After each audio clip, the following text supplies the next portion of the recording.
Good afternoon. My name is Lucy Sandell, and I work with the Career Development Team here at the University of Chicago in beautiful Hyde Park. I'm delighted to welcome you to our webinar entitled Joining the Resistance. The recording will be shared with all registrants in the next day or so, so hang tight and you'll get it very quickly. Today's speaker is Josh Zlatkus. Josh graduated from the college in 2010 with a bachelor's degree in English Literature and Language and a master's in professional counseling from LaSalle University. Josh is currently a mental health counselor living and practicing in Philadelphia. As a bit of non-academic background, Josh tried to start an ice hockey club while at UChicago and failed miserably. He still goes to a few pond hockey tournaments every year with his two younger brothers. It's my great pleasure to hand over the controls to Josh. Thank you all. Thank you, Lucy. Hello, everybody. I'm very happy to be here today. Very excited that you could tune in. As Lucy said, I'm a mental health counselor. So you can see in the bottom left-hand corner, my credentials of NCC stand for Nationally Certified Counselor. Now, my guess is that when you all saw the title, you immediately thought of a difficult person in your life. If you've had just one, that's a luxury for you. I'm sure some of you have thought about multiple people. So with that in mind, I think the title sort of works on two levels. One, we're talking about working with difficult people in the sense of how do we collaborate with them to see if we can resolve our differences. And then secondly, since this is a career-oriented series, it's also the question of how do we actually go to our jobs and work with them there.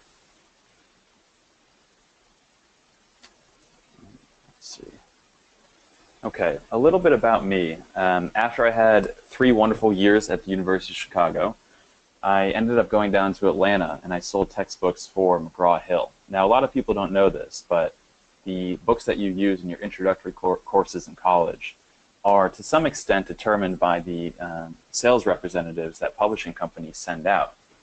Some of these courses, like Intro to Biology or something, might have 200 students in the class, and the book might cost $200. So you're talking about $40,000 worth of business. And for me, it was a little bit difficult job because as an introvert, I had to interact with multiple people, multiple strangers throughout the day, which I didn't like. When it came to making the decision for which book to use, a lot of departments used a committee decision, so you had to work with multiple people at a time. And the final thing is that McGraw-Hill had sort of central offices in New York and Chicago, but their sales reps were all over the country working with multiple different schools. So oftentimes as a sales rep, you were the liaison between what the publisher could do and what the professor wanted. So I think in that role, that's when I first began my understanding of how to work with difficult people, for the simple reason that I was put in a tough position many times and I had to interact with hundreds of people, hundreds of strangers throughout the year. After that career, I sort of transitioned, and what I realized I liked most about that was just sort of interacting with people. And I didn't really like talking about textbooks so much. I really sort of liked talking about what was going on in people's lives. So I made the transition into counseling, and as part of my master's program, I had to work at a community mental health agency. And if you want to talk about difficult people under difficult circumstances, that is one of the premier places to study difficult interactions. And I think what I realized there is that there's no such thing as a difficult interpersonal relationship in a vacuum. There's always a context around it. And especially in mental health agencies where the clinicians don't get paid very much, the supervisors might be uninspired or burned out, and you're working with a clientele who are very poor, oftentimes disabled. They face some of the most severe environmental restrictions. So it's a real environment, and the difficult interactions can happen between you and your client. They can happen between you and a colleague, you and a supervisor. So there is where I really cut my teeth on trying to understand what it is about difficult interactions that can be resolved.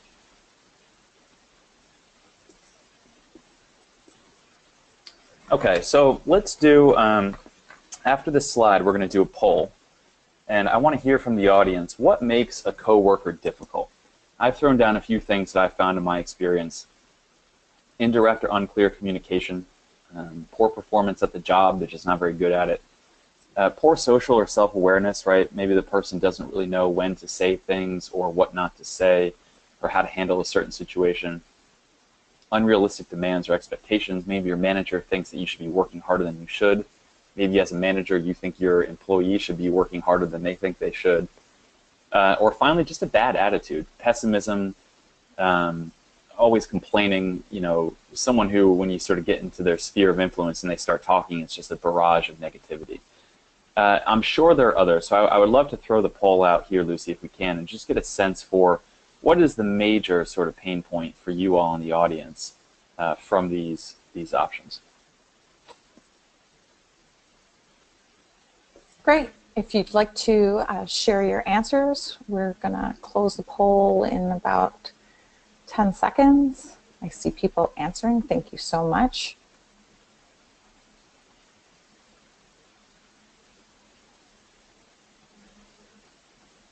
Okay, and we're going to close and share the poll.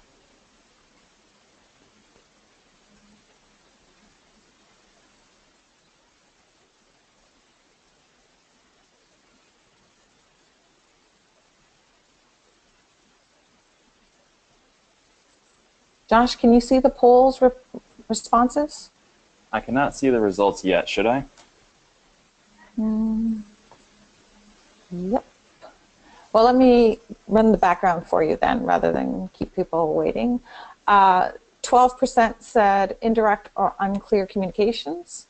24% said unrealistic demands or expectations. 12% said poor performance. 21% said poor social or self-awareness, and 31% said bad attitude. Okay, so bad attitude wins the day, although a pretty consistent spread across the board. Okay. Well, I think a bad attitude oftentimes encompasses a lot of things, and I think the fact that we saw a pretty good spread goes to show that there are many ways that people can be difficult to work with. And I think one interesting feature is that the people that you work with the most closely, they have the highest likelihood of being difficult to work with, because through repeated interactions, the smallest things can seem like the biggest.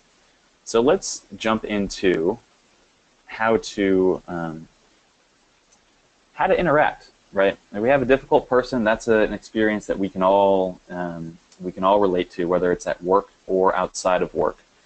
So what do we do? What are our options? Well, we have the option of confronting them. We can try to resolve the issue. We can try to reduce the unpleasantness, or we can try to avoid it altogether. And Lucy, I think I have down here that we should go to the next poll. Great. I've launched it. Okay. So the choices are, when you say, how do you typically handle a difficult coworker, select all that apply. You confront him or her, you avoid him or her, you complain about him or her to somebody else, or you try to resolve your issues, or something else. And if maybe people have something else, if they want to type in the questions field, That's a good they idea. can tell us what their answers are. Okay, let's give it a few more seconds. About 75% of you have answered. We'll close and share.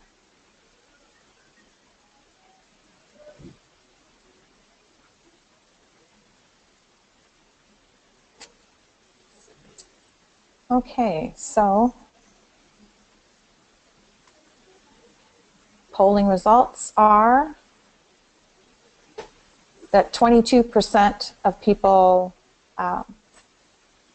confront the other person, 64% avoid him or her, 38% complain to somebody else about the person, 49% try to resolve the issues, and 11% say other. But you can go ahead and type in a question in the questions if you have some other.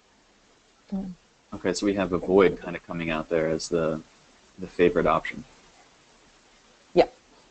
Okay. So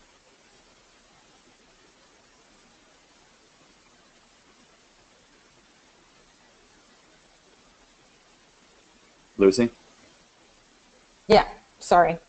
That's okay. Yes, definitely avoid 64%. Now, granted, some people chose more than one answer, Hmm. but that's the biggie. Well, and we're going to talk about that because, oftentimes people will try one thing and then they'll try a different thing. Was there anything in the that people wrote in for other? Yes, somebody wrote in talking to their manager is a strategy they've used. Okay. Okay. That's a good one that I didn't even think about. All right, well, let's move forward. Now, before I actually move forward, I think I want to make it clear that the overall goal of these ways of interacting with a difficult person is that you really don't want to let one of these difficult interpersonal relationships get you off track of your personal goals at the company or within your field.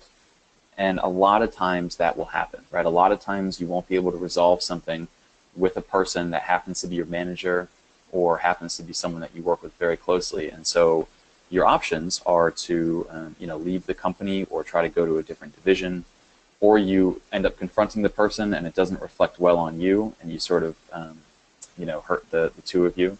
So keep in mind that my goal throughout talking to you about this is to have in mind that I don't want this to sort of sink your professional development. The idea really is that you're going to be working with difficult people throughout your entire career. So best learn to manage it at this point. Okay, so we have the four major strategies. The first one, confronting, I think it were 22% or something like that, so they might confront the person. That one, to me, is not quite as advisable because it often becomes sort of a you or them situation. People get very defensive when you confront them about something. It's not the most ideal environment or the most ideal circumstance for a person to step back and say, oh, you know what, I never realized that I was being difficult in that way. It often seems like an attack, and when people are attacked, they defend themselves. Resolve, we're going to talk about that. That's sort of the whole point of the presentation. How do we join the resistance there? Reduce is what we do when resolving does not work. And I want to be very practical. I want to be very realistic. There's some interpersonal situations that we just can't seem to resolve. I'm sure we can all look back on a situation like that and say, gee, I wish I would have done things better. I wish it would have gone differently, but for whatever reason, this person and I just couldn't come to any sort of agreement. And when that's the case, we want to see if we can manage the situation. Avoid is not advisable either. And I kind of have three reasons for that. One, it might be impossible, right? If you're trying to avoid your manager and you basically ghost on them, that's not going to look good. It may end up getting you fired or something like that. If you're managing someone and you try to avoid them, that's not great either because that's not your job responsibility. Your job responsibility is to manage that person, not sort of go away on them. The second thing is, as a therapist, obviously I'm very trained in sort of the subtle ways that people end up communicating their true feelings and thoughts about each other. So just avoiding someone kind of communicates that you really don't want to be around them. And I think in the limited interactions that you have with them, if you are trying to avoid them, you're going to communicate this idea that you don't want to be around them, you don't want to work on things with them. And so even if you avoid a person, you're still sending a message. And then the final thing is it's not a great sustainable strategy for you when it comes to working with difficult people. You just can't avoid everyone. Or you really just can't avoid the people that you don't get along with because they're going to be potentially many of them throughout your career. Not a ton, hopefully, but they'll pop up here and there, and avoidance just isn't, it's not a very good sustainable strategy. And like I said, the overall goal, make sure this relationship doesn't impede your career development. That's really what we're going after here. Okay, so how do we resolve conflict, right? That's hopefully why you came to the presentation. That's what you're hoping to understand here. The resolving conflict, that's the best option because, and I think a lot of people wouldn't say this necessarily, but I'm a big believer in this. It's the best option because the potential upside is extremely high. And I'm going to tell you a story to demonstrate this. every week when I was a sales rep, I would meet about 40 people. I try to meet 8 professors a day and talk about their textbook choices. And so I was meeting about 40 people a week over a period of 2 years. And in all that time, I only ever had 3 arguments, or 3 sort of blow-ups with people. And the first time it happened was because I was early on in my training, and my boss was a very particular person when it came to how he wanted us to try to sell textbooks. And so it was about 6-7 months into my training. I hadn't quite developed a style that was my own. And I think as a result, I came across as a little robotic, a little rote, not much personality, probably pretty annoying to some people. And so I went into a professor's office right around the time that this department was choosing textbooks. And the person was having a bad day. I think they had already been approached by other publisher reps on that day. And I came in and I asked this guy the same questions I had been asking him for months. And I had been kind of showing up more regularly because I knew they were going to make a decision soon and all that sort of stuff. And this person just completely lost it on me. They got in my face. Their face was very red. They were spitting. I still remember it like it was yesterday because I didn't expect it, and it was obviously very, very jarring for me. So I ended up going home that day. Couldn't work the rest of the day. Couldn't work the day after. And the day after that, I went into his office and I just apologized. And I said I wasn't aware of how sort of annoying and pestering I was being to you in the department, and I'm very sorry. And not surprisingly, right? I'm sure if you had to guess what his response was, he was embarrassed too, right? He had flew off the handle. He had said a lot of things to me that he, in his better moments, wished that he wouldn't have said. And he also recognized the fact that while he was frustrated with me, all of the frustration that came out that day wasn't necessarily due to me. Some of it was, but I also caught a lot of his frustration from many other things. I still remember the guy to this day. We still keep in touch. He ended up becoming one of my closer relationships. And the point is that when you have a difficult relationship with someone, there is that seed of potential energy, right, that can eventually or potentially turn into a very good relationship because it forces you to have an open and honest dialogue with them. Now, sometimes you come together, you try to have an open and honest dialogue, right? Maybe things blow up between the two of you and you try to get back together and resolve things, and it just doesn't work, and you end up going on hating each other for the rest of the time. And that's a possibility too. But there's also possibility for a deeper engagement with the person because having a difficult relationship with someone sort of pierces the superficial boundary that a lot of our relationships have. And so that's the first point that I want to make. The second point I want to make is that most interpersonal conflicts are created and persist because of a disparity of information. Both of you are going to have varying opinions of the other person and sort of your history together, right? One person did one thing, you interpreted it one way, they interpreted it another. They thought they were reaching out and doing you a favor, you thought it was insulting and condescending. And I think that oftentimes when people come together and they have a fight or a disagreement about something, that's not the right time for you to be sort of perspective about your joint histories and how the perceptions have changed. In those moments, both people get very defensive and they kind of hang on to their emotional arguments. But long after, when people get together and they look at the situation, they're often astounded by how differently they were looking at the situation. And one person will say, well, if I knew my actions were being interpreted that way, I would have stopped doing them, and vice versa. So keep in mind that with this difficult person, chances are they don't think they're being difficult to you, right? That's a very key point. So that's the disparity of information. Now, how do we bridge that, right? You want to have open, honest dialogue, and you want it to contain clear and unambiguous language. Things like passive aggressiveness, symbolic interactions, metaphorical messages, all those types of things, those just create opportunities for people to have two different interpretations of an event. Especially when you're managing somebody, you want to make sure that you're clear and unambiguous about what you think about their performance. That's your job as a manager, is to be an effective communicator. Okay, now the fourth point is important. It's very important, right? If you have a disagreement with someone, often it's over many things, right? It's not just one thing, right? You probably have a laundry list of things that you kind of don't like about the person, or you could complain about the person. But when you come together to try to resolve an issue, you want to really focus on one thing. And the reason for that is you want to be able to try to resolve this thing. You want to be able to find something that both of you can compromise on, right? And the spirit of compromise is that both people are a little disgruntled, but it's a meeting place that you can find in between. If you start populating 5 or 10 things that you both want to work on and agree on and compromise on, the conversation gets out of hand very quickly. So it's really one thing, right? If your manager has an issue with how you dress for work and what time you show up and the quality of your work, right? It's important that one of those things, the core things, becomes the topic of conversation. Once that's resolved, then maybe we can move on to different things. But it's important that one thing can be resolved, right? Because that is an indication that the relationship is building, trust is building, and if there are future issues down the road, then both of you have the confidence that, okay, we can get together and discuss these things. You don't want to bring them all up at once. And then the biggest thing about resolving conflict, right, and we're going to get into how do we actually have these conversations, is this concept of joining the resistance.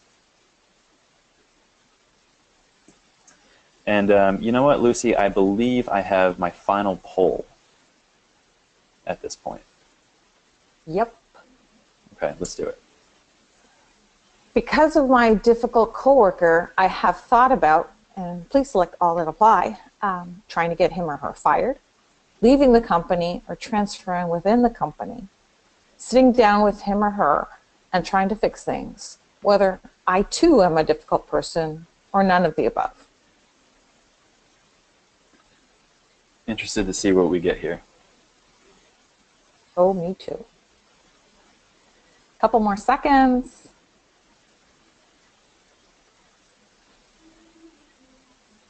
Okay, about 80% of you have voted.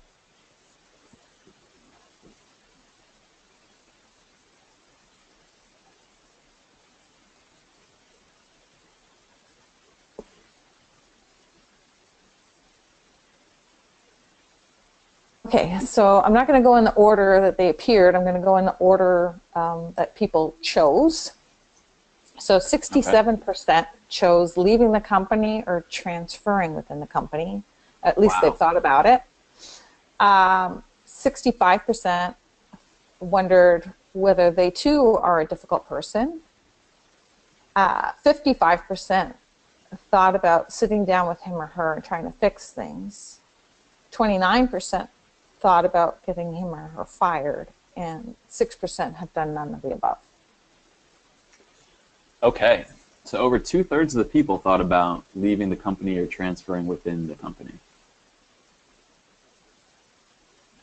Okay, and another point I want to make on the thought of whether I too am a difficult person is something I said a little bit earlier, but I don't think I emphasized it quite enough, is that these aren't necessarily difficult people that are involved here. They're difficult situations. Certainly, there are some people that are just kind of across the board a little bit more difficult, and I certainly happen to work with many of them. I think even in those instances, it's important to realize that the person has become this way, they interact in this way, oftentimes because of very difficult histories, right? This is sort of the best way that they found to deal with what was often a very chaotic and traumatic past. But I think more generally, when we're talking about our coworkers, we have to understand that this is a difficult context. So it's not necessarily that you're difficult or the other person is difficult. It's really that the situation is difficult. And a good example of this is sometimes two otherwise very pleasant people that happen to get along with most people they run into really don't get along. And so the context there is their personalities just don't jive. Sometimes the situation is that they have a manager maybe that doesn't do a good job of helping them work together and instead pits them together. So there are many different ways and reasons why you can have a difficult relationship. So it's important to keep that in mind, because if we focus too much on the person being difficult, whether it's you or the other person, it really kind of gets in the way of trying to resolve the situation, because resolving the situation isn't changing the people, right? It's changing aspects of the relationship. And that's going to bring us into this concept of joining the resistance. Now, this funny picture that seemingly has nothing to do with what I'm talking about kind of works on multiple levels. The way that I always demonstrate joining the resistance is if you look at these sticks, right, they're all being held up together by each other. You took one of those sticks away, they would all fall down. It's the same idea with resistance, right, and a difficult interpersonal relationship. There has to be something to resist for the resistance to be there. Similarly, the fire, right, needs air to exist. If you took air out of the equation, the fire would go away. Even Nietzsche had this idea that an idea is only so strong as the ideas that are opposing it. And there's also sort of this idea in the rap culture, too, that the more haters you have, the more popular you are. These are all instances of the phenomenon that if resistance doesn't have anything to hold it up, it doesn't have anything to resist, it's going to go away. And that's basically the core foundational theory of most therapy practices and of most sort of interpersonal conflict resolutions, is that both people are holding this difficult situation together by resisting it. So how do we get rid of it? Well, we stop resisting it.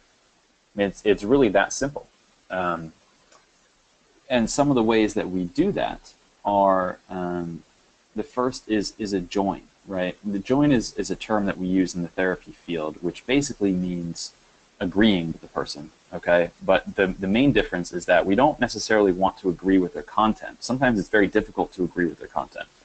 We want to see if we can agree with their emotion or understand their emotion. So someone says to you, you know, it's the middle of winter at UChicago, and they say, oh, it's so cold. And you say to them, that's true, it's 28 degrees, right? That's agreeing with the content, right? But if you were to say, agree with the emotion, you might say something like, I know, how nice would it be to be in front of a fire with some hot chocolate? I hope you see the difference there. And the relevance to the conversations that we're having is that when someone starts, say you come together with the person that you're having a difficult interaction with, and they start, you know, listing out things that they don't like about you or reasons that they're upset with you, it's going to be very hard for you to sit there and just say, oh, you know what, you are right, I am late every day of the week, or you are right, I don't dress appropriately for work. Because chances are you don't think that you are late and you think that you do dress appropriately for work, or whatever the case may be. And if you start arguing about the content, you're not going to get anywhere.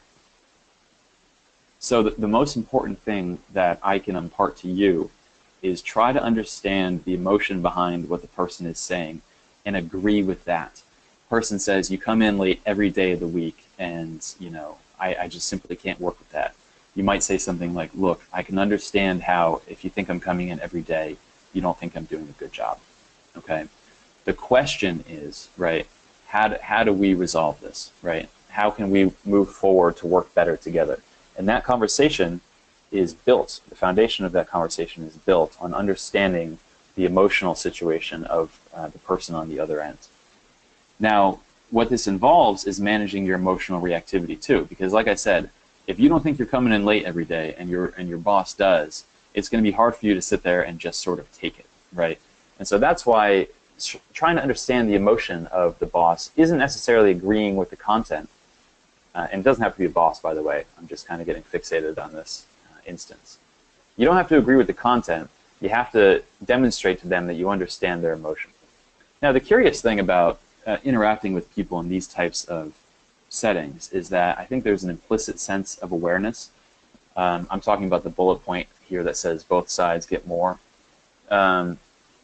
When you allow another person to sort of complain to you about what they think about your performance or how the two of you interact, there's an implicit sense of fairness where if you do a good job listening to them and you let them say what they would like to say, then they often will do a good job listening to you and let you say what you want to say. If you don't take a good attitude towards what they have to say, then they're not going to take a good attitude towards what you have to say. So in many cases, my recommendation will probably come across as be the bigger person, but I think a better way of putting it is be the bigger person first, because oftentimes you'll see that by being the bigger person, the other person will reciprocate and be a big person to you too. This will allow both of you to sort of air your grievances. And the final thing is you want to communicate the attitude that, and this is especially for managers talking to their employees, you want to communicate the attitude that things can be said and felt, but not necessarily done, right? You want to promote a culture where people can come to you with their concerns rather than doing something about it. And a good example of this is, say you're managing someone who thought they would be doing different work, right? They read their job description a year ago when they took the job, and a year later they're not really doing the work that they thought they would be doing based on that job description, and so they're discontent, right? If you've promoted a culture where they can come to you and tell you this, then you have an opportunity to address it. If you haven't promoted that culture, then they're going to leave. And I think it's very indicative that, you know, over 2/3 of you said that you've thought about transferring within the company or leaving. From a company standpoint, you don't want your people leaving unless they've had a chance to air their grievances, and you can say, okay, well, listen, I think it's actually a good move for you to leave if these are your concerns because we can't address them. But too often people end up leaving because they don't have the confidence that they can say what's bothering them and have it be a fruitful discussion. Okay. All right, we're on our last few slides here. Hopefully no one is bored. Hopefully this is all making sense. If the resolution doesn't work, look, I'm a realist. I'm very practical. Sometimes you just can't resolve things with people. Sometimes, for whatever reason, it's just not happening. So if the resolution doesn't work, you want to try to reduce the conflict. Because again, what we're trying to do here is make sure that your career isn't derailed. So if you can't resolve the conflict with someone, then you've got to find another way to interact. And avoiding or confronting are really not ideal solutions for the reason that we've talked. So one way of reducing conflict, and some of you said that you already participate in this, is complaining helps. It really does. I don't know where we have this idea that there's no point to complain. I think oftentimes therapy is very helpful because people have an environment where they can go complain. They have someone that will listen to them and not judge them for their complaints. And in therapy, often it's not someone in their lives who they're going to bore by complaining over and over again. So while complaining has some benefits, and those benefits are you can sort of discharge some of your frustration and disappointment about the situation, there are some cons too, right? You don't want to go home and complain to your partner every day about your boss. That's going to get old fast. In the family therapy field, complaining to someone who isn't part of the conflict is called triangling. And some of the cons with triangling are, well, it basically allows you not to resolve the issue with the actual person that you're upset with, and it kind of postpones or even exacerbates the problem. Again, complaining can be helpful, but I would recommend trying to resolve the issue with the person first. Okay. The other thing I want to talk about is trigger reduction, right? I'm sure all of you have a very good sense of what kind of sets the person off that you have in mind. So know what sets them off and then just don't do that. I mean, it's very common sense, but a little sacrifice for you, sort of pre-intervention, will go a long way in making it manageable to be around this person. And then look elsewhere. And many of you have mentioned this, right? Transferring within the company, going somewhere else. The bottom line is that all the research shows people's jobs come down to the people they work with. It's not necessarily the work. We might think it's the work. It's the sort of work that we're doing, whether we think it's interesting, meaningful, all that sort of stuff. The research shows that much of that is dependent on the people that we're doing the work with. So if you're working with multiple people, or you're under direct management of someone that is very difficult for you to be around, looking elsewhere at the same time as practicing this reducing conflict techniques might be the way to go.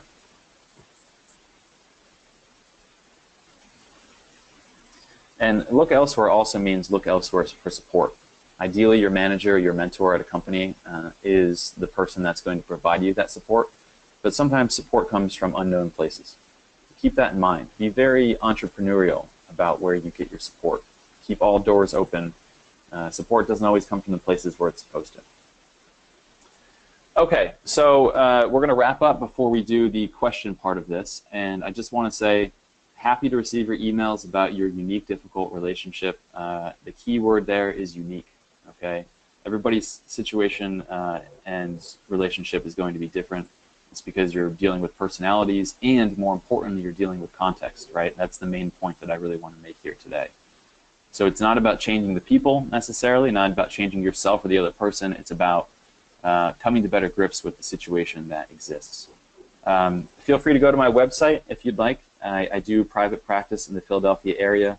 I keep a blog where I talk about these issues and others related to therapy. So if you're interested in that, please visit. And I also give this presentation and others like it to companies in and around the Philly area. So if you work in Philly, feel free to reach out if you think your company needs something like this, which I'm sure many people do. I think this is a very overlooked area of the workplace environment. I think people are very attuned to things like efficiency and employee performance, but I think they're not attuned to interpersonal relationships, which often make the difference between people wanting to go to work and people dreading work. Okay, and the last slide here is just a little bit about some more of these webinars coming up. Feel free to go to that website and check them out. Great, thank you. We do have people who have posted here, and some of them posted, Josh, after the second poll about how do you typically handle a difficult coworker, and we had moved on, but their responses, I think, are still valid. If you don't mind, I'll start sharing them with you. Sure. Okay. So someone wrote, I have experienced no one ever helps, especially not HR. That no one ever helps? Yes, when there's a conflict. Yeah, that's a very good point. I think a lot of this can feel very isolating at times because as we keep on talking about, difficult relationships exist in a context.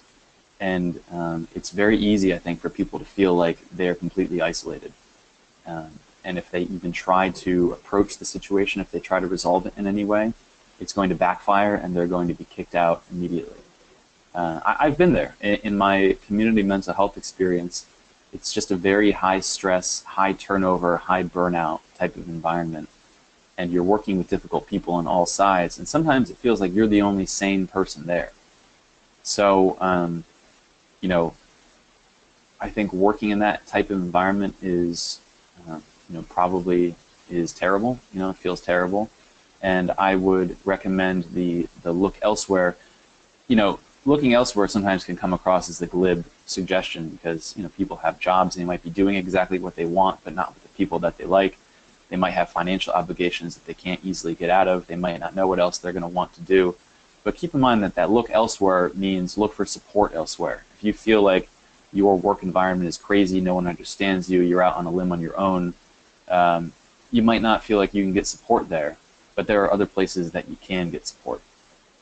You know, and therapy obviously is something that I'm a big believer in, but even outside of that, I've had many people tell me that they ended up finding their mentor in a different division of the company. And oftentimes that makes a lot of sense because that person's not caught up in the micro-politics of the division you happen to be in. So, yeah, I want to acknowledge it's an isolating feeling. Sometimes you don't feel like you can do anything because it's all pointless and it's all hopeless. And in those cases, I would look for support elsewhere. Thank you. Someone else wrote that their strategy is just to keep doing their job since they can't avoid the coworker, and they take a grin and bear it approach. Right. Well, and that does acknowledge the fact that sometimes you can't avoid the situation, which is why it's not really a great strategy because oftentimes it's just not practical. And I think a lot of times too, when people are enjoying the work that they do and when they're in certain work environments, it's very easy to just kind of come in, do your job, and leave. But the reality is that we spend more time working throughout the week than we do anything else, except for maybe sleep. So for a sustainable solution, it's sometimes it's difficult to just kind of feel like you go into work, you do your job Monday through Friday, 9 to 5, oftentimes more. And you sort of have all your best interpersonal relationships and best experiences and stuff like that outside of work. The thing that I would say to that person, though, is in the therapy field, we always have this question of, well, what's healthy and what's unhealthy? And it always comes down to what the individual person thinks. If a person has symptoms that are severely affecting their ability to live a happy life, and they come into therapy for those reasons, then they're telling us, right? They're telling us, look, this is unhealthy, I want it to change. If they have symptoms that aren't necessarily ruining their life, if they can live with them and life is okay, then I think it's unfair to say that those symptoms are unhealthy, sort of, whatever they are. So if this person, you kind of have this grin and bear it approach, and that's working for you at the moment, that's fine. The point is, these things kind of only become an issue when you can't bear them anymore. Okay. How do the 4 strategies apply to working with a difficult client as opposed to coworker? That is a great question. That is a great question.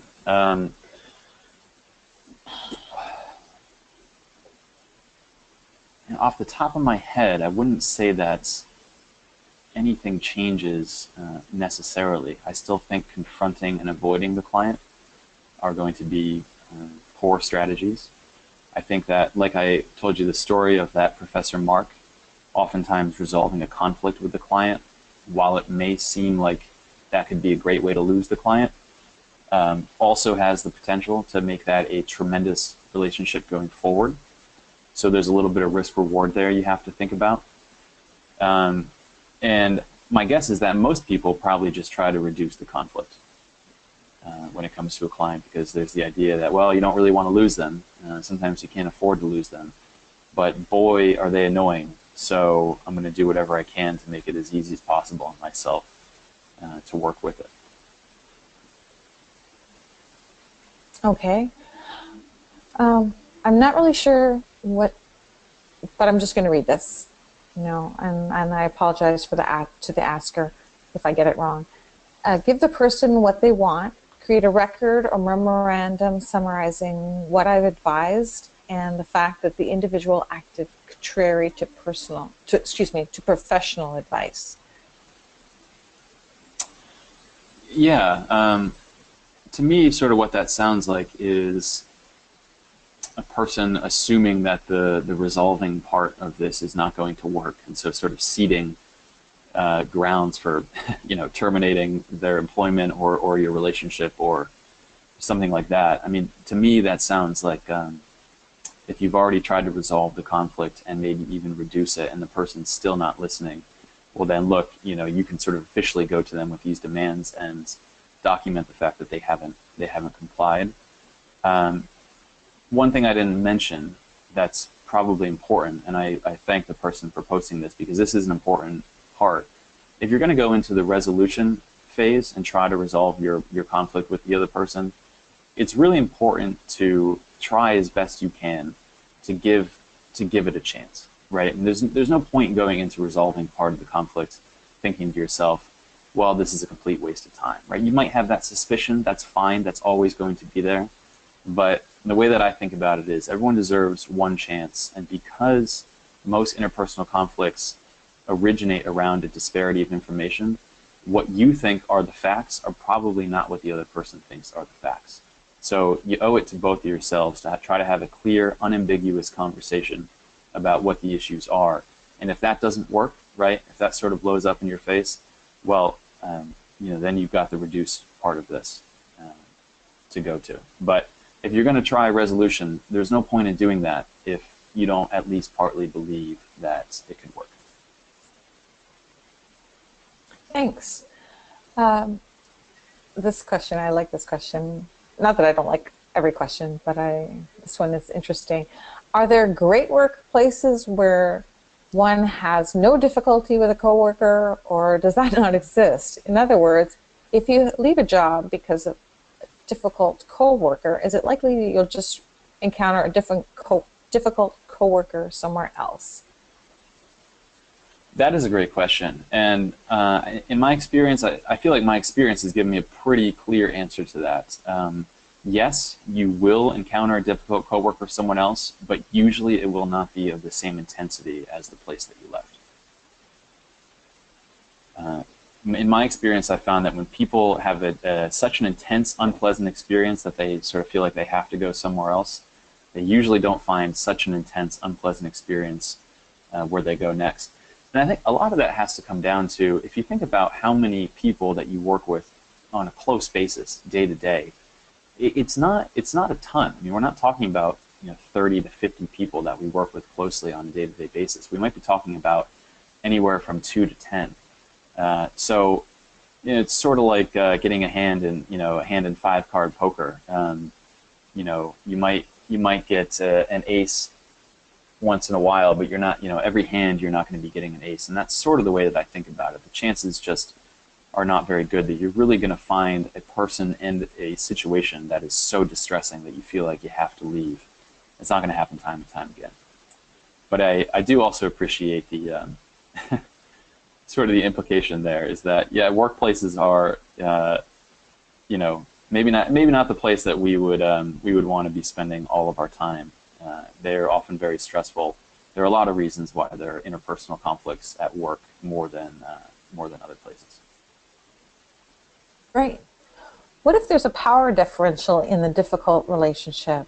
In other words, if the difficult situation is with your manager or boss, can you talk about managing up if it pertains? Wow, these are great questions. And the power differential is something that I definitely should have included in the presentation. I'm going to mention that because that's also something in therapy too. You have the therapist who sort of has this implicit power differential because the therapist knows how therapy works. The client is coming to the therapist sort of at their least resourceful moment at the end of their rope. So when you're in a power situation, ideally, you are a person that recognizes the importance of that power differential. Unfortunately, that doesn't always happen. And unfortunately, too, what my experience has showed me is that companies tend to promote managers because they're good at the position that comes before being a manager. They're good at the position that the manager will be managing over, but they're not necessarily good at managing people. And it's something that continues to confuse me. In sales, for example, if someone was a good sales rep, they made them a sales manager. But because you were a good sales representative, it said nothing about your ability to manage a sales team. It showed that you knew how to do the job. And those are two separate things.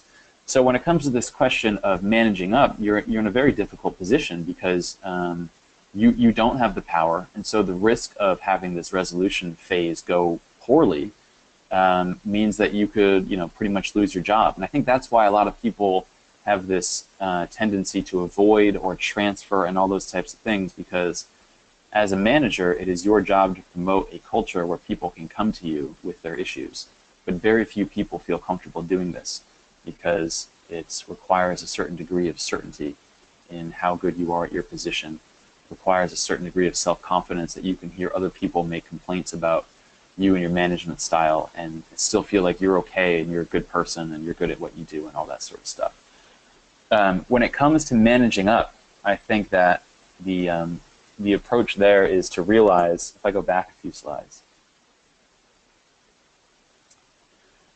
when I talked about being the bigger person, and I said be the bigger person first, that really caters well to managing up, because you're going to your manager and you're basically saying, listen, I've noticed that there's sort of a conflict here. I've noticed that you haven't been pleased with my work. Can you tell me why, right? So you give them the opportunity to sort of lay out their case. And ideally, that will also help them, give you a chance to say what your side of the story is. But it's, I think it fits well into that power differential for you to go to them and say, listen, what am I doing correctly? How can I better improve? Even if they don't give you the opportunity to tell your side of the story, they say, well, you're doing A, B, and C wrong, and you better fix it, right? That allows you to transition very nicely into the reduced conflict stage, because you say, okay, well, look, I don't agree with that at all. I don't like this person. Maybe I want to move. But at least in the meantime, I can try to work on these things because they've told me that these are the pain points. I can do my best to address them. And so it's basically reducing the chance of future conflict.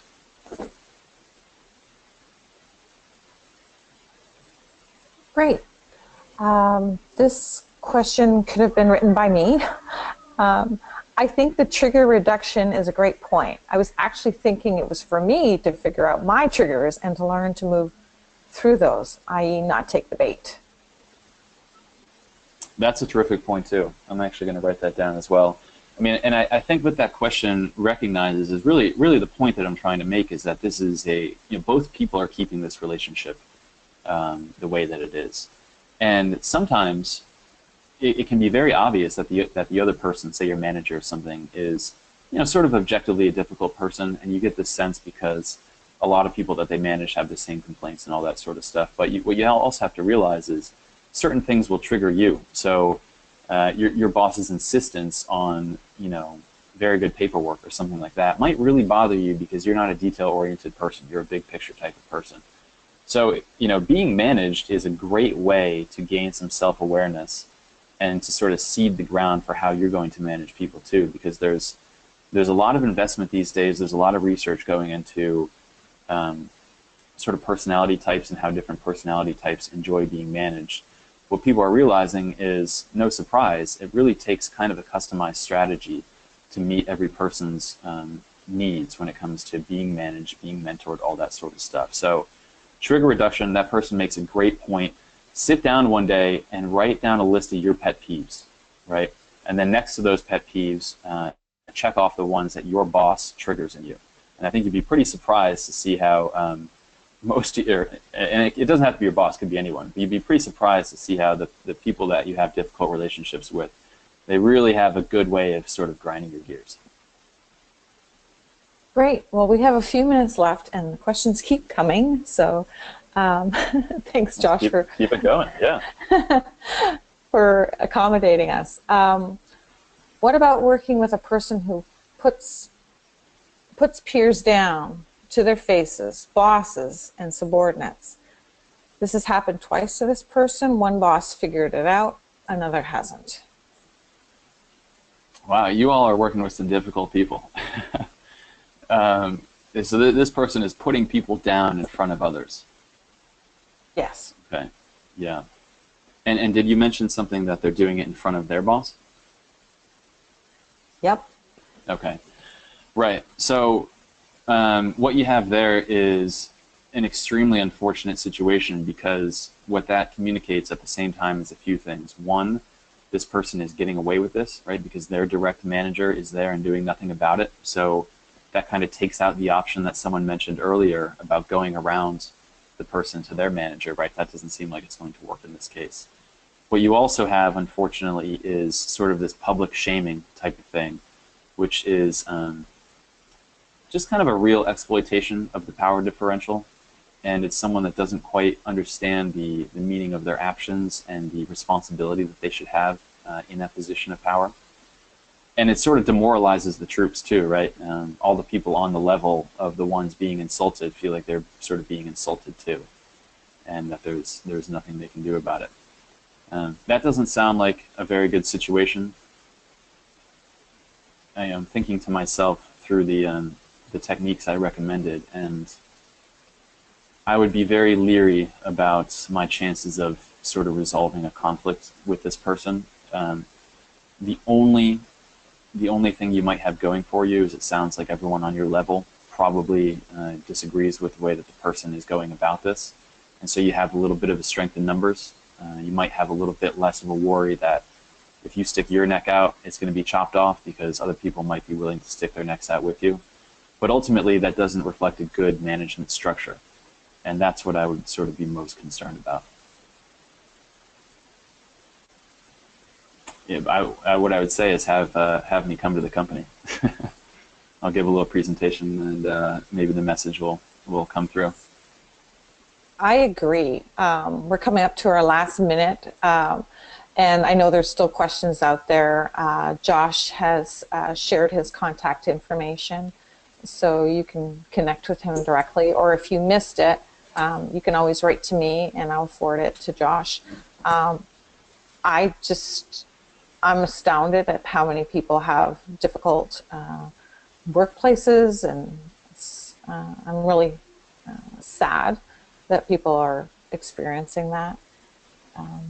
And I really appreciate that you've given me your time, Josh, not just to prepare this talk, but to present and to answer questions. So Thank you so much. Thank you, everyone, for participating. I hate to cut us off, but I'm in a conference room that is a shared space, so I have to give it up. I want to thank everyone for participating, and Josh, again, special thank you. Thank you. Thank you very much for having me, and thanks everyone for joining. Please do reach out via email. That's just not an empty gesture. I'd be more than happy to talk through you with it. Thank you. On a lighter note, on the 24th, we'll have a discussion with alumnus Justin Adams. He'll be talking about working with artificial intelligence. And then in November, we're offering 16 webinars. The topics are going to be on career transitions, job skills, and various industries that alum are working in currently. So thanks again, Josh. Thanks, everyone. Take care. Have a good afternoon. Really appreciate your time and everybody's input. Bye, everyone. All right. Bye, everyone.